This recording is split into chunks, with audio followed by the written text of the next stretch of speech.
আসসালামু আলাইকুম। অন্যান্যদের প্রতি রইল আন্তরিক শুভেচ্ছা ও ভালোবাসা। প্রিয় বন্ধু বান্ধব, আমার শিক্ষার্থীরা, তোমরা সবাই কেমন আছো? আলহামদুলিল্লাহ, আমি খুব ভালো আছি। আমার আজকের এই ভিডিওটি শুট করছি মূলত শিক্ষার্থীর পিতামাতার জন্য।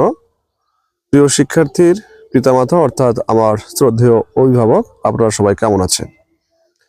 আমার কথাগুলো আজকে আপনারা অবশ্যই একটু মনোযোগ দিয়ে শুনবেন, কারণ কথাগুলো হয়তো আপনার কাজে লাগতে পারে এবং আপনার জন্য, আপনার পরিবারের জন্য, আপনার সন্তানের ভবিষ্যতের জন্য কথাগুলো খুব গুরুত্বপূর্ণ হতে পারে।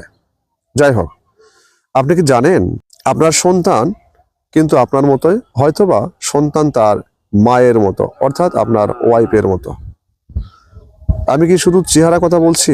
আপনি লম্বা তাই আপনার সন্তান লম্বা, আপনি খাটো তাই আপনার সন্তান খাটো, আপনি ফর্সা তাই আপনার সন্তান ফর্সা।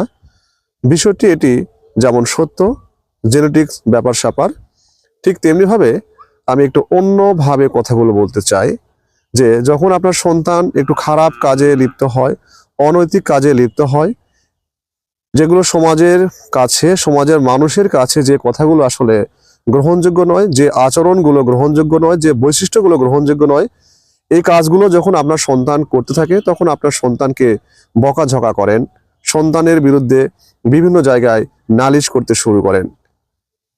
আপনি কি ভেবে দেখেছেন যে আপনি কেমন প্রকৃতির মানুষ? আপনি যেমন, আপনার সন্তান কিন্তু ঠিক তেমনই হবে।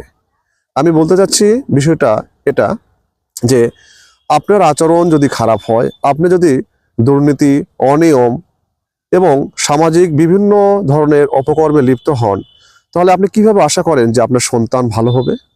আগে আসুন আমরা পিতা হিসাবে নিজেরা ভালো হই, মাতা হিসাবে নিজেরা ভালো হয়, নিজের চারিত্রিক গঠন, নিজেদের কর্মকাণ্ড সত্য ন্যায় নিষ্ঠার দিকে নিয়ে যাই। তখনই আমরা ধরে নেব, ভেবে নেব আমাদের সন্তানগুলো ভালো কাজে লিপ্ত হবে। আমরা বিভিন্ন ধরনের অপকর্মে লিপ্ত থাকা অবস্থায় সন্তানকে কখনোই ভালো কর্মে, ভালো কাজ করবে এটা আমরা আশা করতে পারবো না, বা এটা আমরা কখনো আশা করাটা ঠিক হবে না। কারণ আপনি ঠিক নেই, আমি নিজে ঠিক নেই, তাহলে আমার সন্তান কিভাবে ঠিক হবে?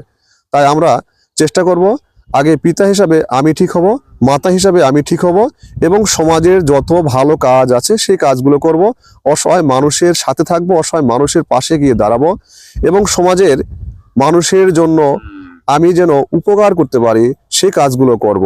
তবে আমার সন্তান আমার মতো হবে। এই কারণে আমি বলেছি যে আপনার সন্তান আপনার মতো। আসুন আমরা সবাই চেষ্টা করি ভালো কাজগুলো করার জন্য। যখন দেখবেন সন্তান খারাপ কাজে যাচ্ছে, তখন ভেবে নেবেন হয়তোবা এই দোষটা আমার, অন্য কারো নয়। কাজেই আগে নিজেকে আমরা চেষ্টার মাধ্যমে পরিশুদ্ধতা নিয়ে আসি, ভালো কর্মে নিজেকে নিয়োজিত করি। দেখবেন আপনার সন্তান, আমার সন্তান ভালো কর্মকাণ্ডে লিপ্ত হবে। সবাইকে অসংখ্য ধন্যবাদ। আসসালামু আলাইকুম।